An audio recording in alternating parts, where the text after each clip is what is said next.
नमस्कार, stock market investment course के next video में आप सभी लोगों का स्वागत है। आज के मैं इस वीडियो में आप लोगों को कॉमन साइज स्टेटमेंट के बारे में बताने वाला हूं।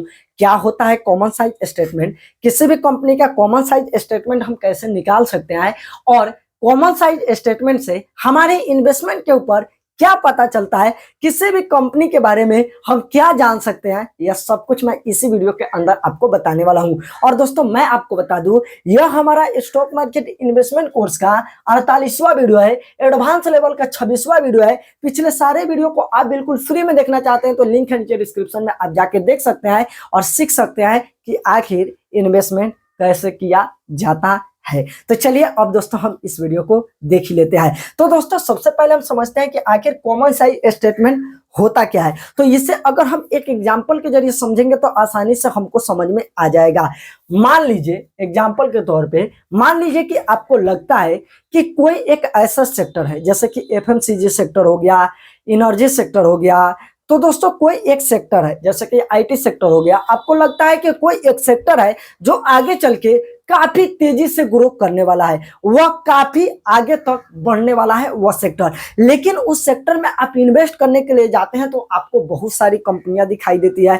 अब दोस्तों कोई कंपनी छोटी है, कोई कंपनी बड़ी है, अब आपको समझ में नहीं आ रहा है कि किस कंपनी में हम इन्वेस्ट करें। जैसे कि मान लीजिए कि आपको लगता है कि कोई सेक्टर काफी अच्छा करने वाला है और उसमें 3 कंपनी है जैसे कि stock A, stock B, stock C. अगर हम कंपनी के मार्केट कैपिटलाइजेशन के ऊपर बात करें तो कोई कंपनी 5,000 करोड़ की है, कोई 15,000 करोड़ की है, कोई 25,000 करोड़ की है। तो अब दोस्तों आप इन तीनों कंपनी में से किस में इन्वेस्ट कीजिएगा। अब दोस्तों आपका कंफ्यूजन हो गया कि किस में हम इन्वेस्ट करें। तो दोस्तों आप सोच रहे हैं कि हम रेशियो का जो कि इस्तेमाल करेंगे, रेशियो एनालिसिस करेंगे और भैया हम इन्वेस्ट कर देंगे। तो मैं आपको बता दूं यह सही तरीका नहीं है। रेशियो का इस्तेमाल करके किसी कंपनी को ढूंढना यह सही तरीका नहीं है। यहीं पे इस्तेमाल में आता है कॉमन साइज स्टेटमेंट। और दोस्तों इसी से हमें कंपनी के बारे में अच्छा तरीके से पता चलता है। तो यही काम करता है कॉमन साइज स्टेटमेंट। और मैं आपको बता दूं कॉमन साइज स्टेटमेंट आप PNL statement, profit and loss statement से भी निकाल सकते हैं और आप चाहते हैं तो बैलेंस शीट जो होता है उससे भी जो कि कॉमन साइज स्टेटमेंट का आप एनालिसिस कर सकते हैं। अभी दोस्तों हम प्रॉफिट एंड लॉस स्टेटमेंट को लिए हैं और इसी के बेस पे कॉमन साइज स्टेटमेंट निकाल के मैं आपको दिखा रहा हूं। आप चाहते हैं तो जो कि बैलेंस शीट पे भी आप कर सकते हैं। तो दोस्तों यहाँ पर जैसे कि हम बताए ना कि यहाँ पर बहुत सारी कंपनियां हैं उस सेक्टर में, तो एक ही सेक्टर के आपको कंपनी लेना है, कंपेयर करके देखना है कि किसमें में इन्वेस्ट करना है। तो एक ही सेक्टर की 2 कंपनी लेना है और दोस्तों उसमें कंपेयर करके आप देख सकते हैं कि कौन सी जो कि कंपनी आपके लिए बेस्ट है। तो हम एफएमसीजी कंपनी के लिए है, एक है हमारा एचयूएल यानी कि हिंदुस्तान यूनिलीवर लिमिटेड और दूसरा है नेस्ले। तो दोनों एफएमसीजी कंपनी है और दोस्तों इन्हीं दोनों के ऊपर मैं आपको समझाने वाला हूं। और दोस्तों हम यहाँ पर PNL statement, profit and loss statement के ऊपर मैं बता रहा हूं। तो दोस्तों सबसे पहले तो हमें जिस भी कंपनी का कॉमन साइज स्टेटमेंट निकालना है तो सबसे पहले हमें उस कंपनी का जो कि प्रॉफिट एंड लॉस स्टेटमेंट निकालना पड़ेगा।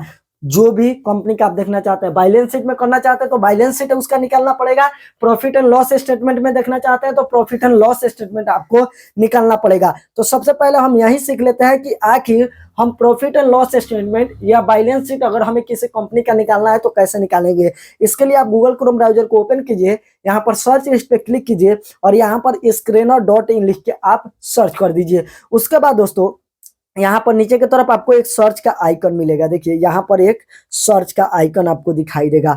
तो दोस्तों इस पर आप क्लिक कर सकते हैं, नहीं तो ऊपर ही यहाँ पर सर्च करने के लिए कंपनी का नाम आ जाता है तो इस पर भी आप क्लिक कर सकते हैं। चलिए हम क्लिक करते हैं और हमको क्या देखना है, हिंदुस्तान यूनिलीवर का। तो चलिए हम यहाँ पर लिखते हैं हिंदुस्तान यूनिलीवर, आ गया तो हम इस पर क्लिक करेंगे, खुल जाता है। अब दोस्तों हमको क्या चाहिए, जो कि हमको चाहिए profit and loss statement, balance sheet चाहिए तो वो भी यहाँ पर क्लिक करके आप देख सकते हैं। जो भी चाहिए उस पर आपको एक बार क्लिक कर देना है। क्लिक करते हैं तो भैया यहाँ पर आ जाता है। तो अब दोस्तों हम 2022 का लिए हैं, 2022 का हम निकाल रहे हैं। यहाँ पर भी देखिए 2022 का निकाल रहे हैं। तो यहाँ पर अब हमको देखना होगा 2022 कहाँ पे है, यहाँ पर है भैया 2022।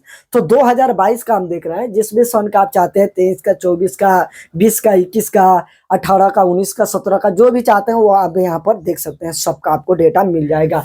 तो दोस्तों यहाँ पर हम जो अपना पीएनएल स्टेटमेंट लिया है, यही सब कुछ जो भी यहाँ पर आपको दिखाई दे रहा है ना, यही सब कुछ मैं यहाँ पर लिख दिया हूँ। जैसे कि सेल को हम लोग रेवेन्यू कहते हैं, तो यहाँ पर सबसे ऊपर आपको सेल दिखाई दे रहा है। तो 2022 में कंपनी का सेल कितना हुआ है वो यहाँ पर दिखाई दे रहा है, यहाँ पर 52,446 करोड़, 52,446 करोड़ जो कि यहाँ पर आपको दिखाई दे रहा है, वही मैं लिख दिया हूँ।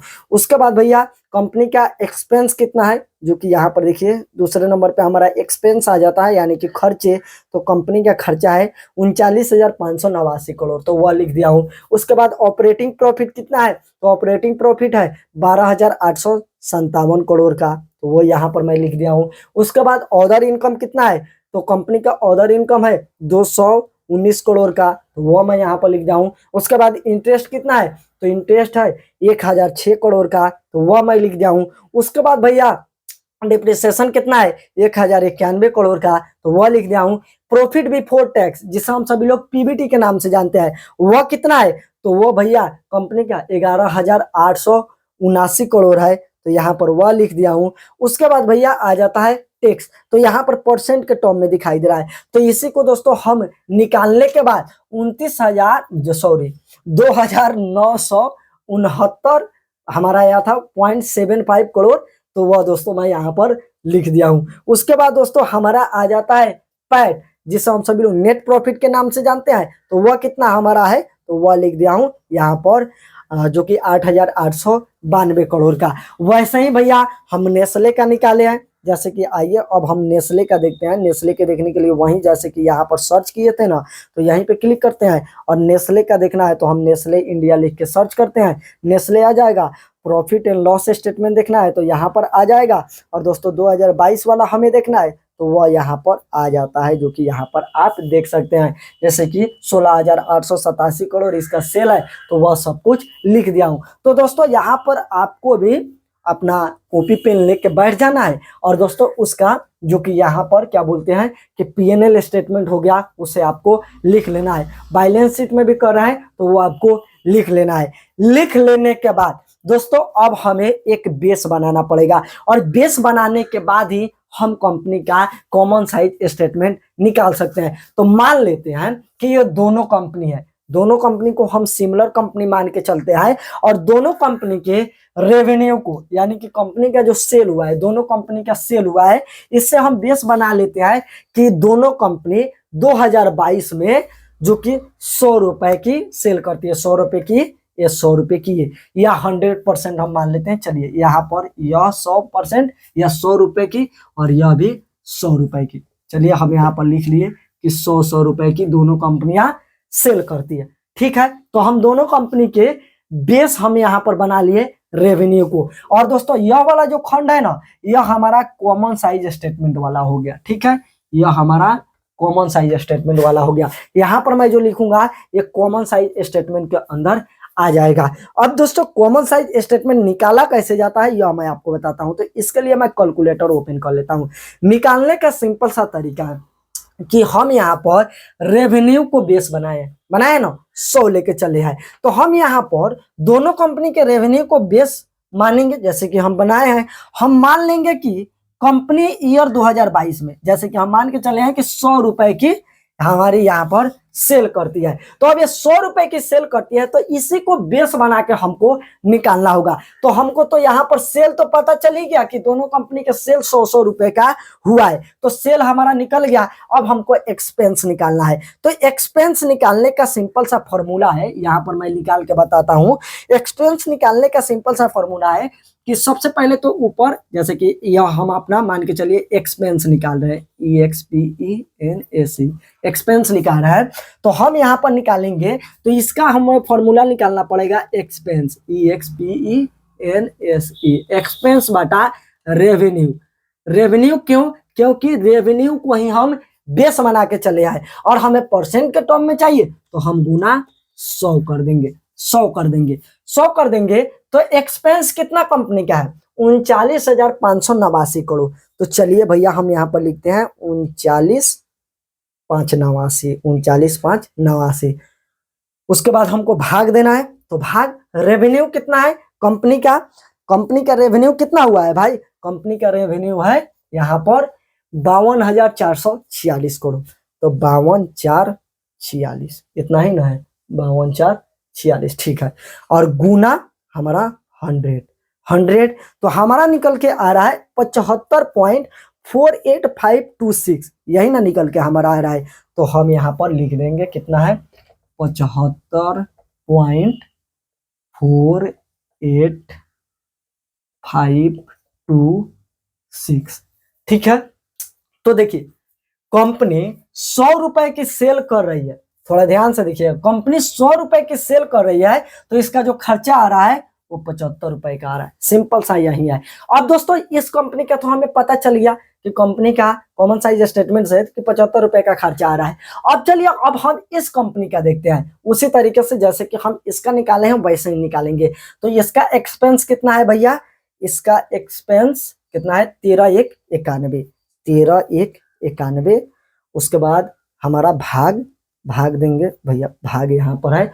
और उसके बाद इसका जो कि सेल कितना हुआ है 16,887, 16,887।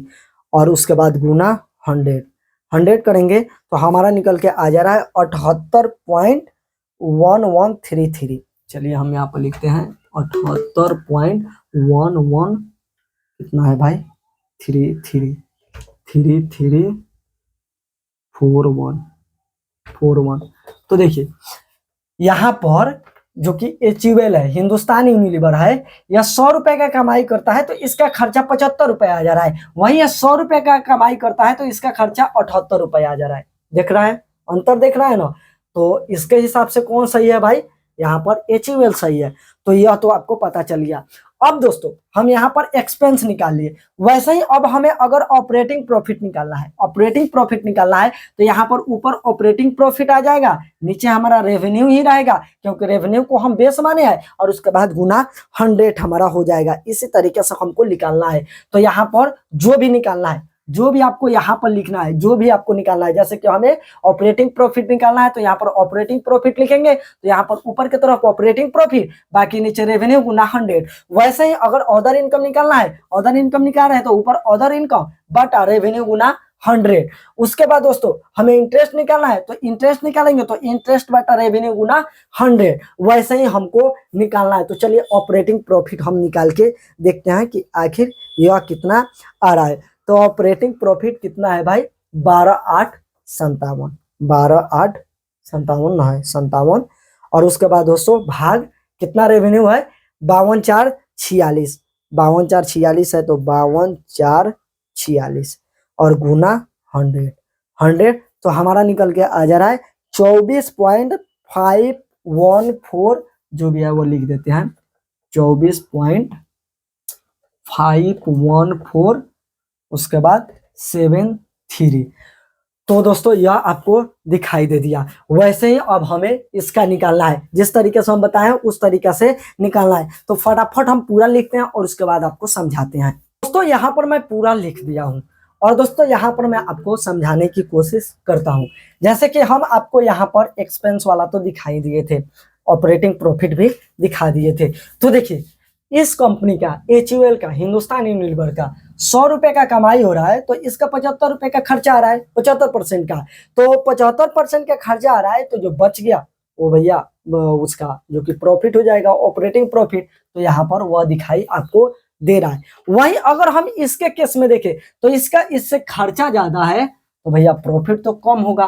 तो यहाँ पर इस कंपनी से बेहतर ये कंपनी हमको दिखाई दे रही है। उसके बाद अदर इनकम, अदर इनकम में इसका क्या खर्चा है, इसका क्या खर्चा है, तो दोस्तों वह भी यहाँ पर आप देख सकते हैं। अदर इनकम से आ कितना रहा है, आ कितना रहा है अदर इनकम से, वो आपको यहाँ पर दोनों का दिखाई दे रहा है। उसके बाद इंटरेस्ट, कंपनी का इंटरेस्ट में क्या लग रहा है वो भी यहाँ पर आपको दिखाई दे रहा है। उसके बाद डिप्रिसिएशन यानी कि जैसे कि कंपनी के पास बहुत सारे सामान होते हैं, मशीन होती है, तो उसका वैल्यू धीरे धीरे घटता है, तो वह दोस्तों दोनों कंपनी का आपको दिखाई दे रहा है। उसके बाद आपको यहाँ पर प्रॉफिट बिफोर टैक्स दिखाई दे रहा है, वह दोस्तों यहाँ पर दिखाई दे रहा है आगे। उसके बाद टैक्स दोनों कंपनी का दिखाई दे रहा है, वो आपको दिखाई दे रहा है। उसके बाद आ जाता है फाइनली पैट, जिसे नेट प्रॉफिट के नाम से हम जानते हैं। तो यह कंपनी 100 रुपए के कमाई करती है, तो सारा खर्चा काट छाट के टोटल सब कुछ टैक्स भरने के बाद, अपने जो भी लोग काम कर रहे हैं उसके सैलरी देने के बाद, जो भी मशीन का खर्चा आ रहा है, जो भी खर्चा आ रहा है, टोटल सारा खर्चा छाटने के बाद ये कंपनी 100 रुपए में से 16 रुपए बचा रही है। यहाँ पर यह 16 पॉइंट है, 16 रुपए, करीब करीब 17 रुपए मान के चलिए ना, 16.95 है, तो मान के चलिए कि ये 17 रुपए बचा रही है। 100 रुपए की कमाई में से 17 रुपए बचा रही है। वहीं अगर हम इस कंपनी की बात करें तो 100 रुपए की कमाई में से यह 14 रुपए बचा रही है, 14 रुपए बचा रही है। तो अब दोस्तों बताइए कौन सी कंपनी सही है। दोस्तों यह कंपनी सही है जो कि आपको दिखाई दे रहा है। और दोस्तों हम सिर्फ 1 साल का एग्जाम्पल के तौर पे हम एजुकेशन पर्पस के लिए आपको सिखाएं 2022 का।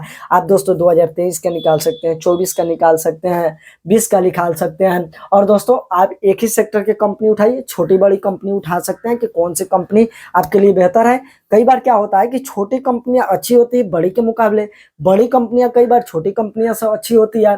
तो दोस्तों वो आप निकाल सकते हैं, जो भी बेहतर आपको लगे उसमें आप इन्वेस्ट कर सकते हैं। तो कॉमन साइज स्टेटमेंट क्या होता है यह बता दिया हूँ। वीडियो कैसा लगा है कमेंट करके बताइएगा। इतना आसानी से समझाया हूँ, इसी बात पे एक वीडियो को लाइक जरूर कीजिएगा। चलिए अगले वीडियो मिलता है, तब तक के लिए बाय।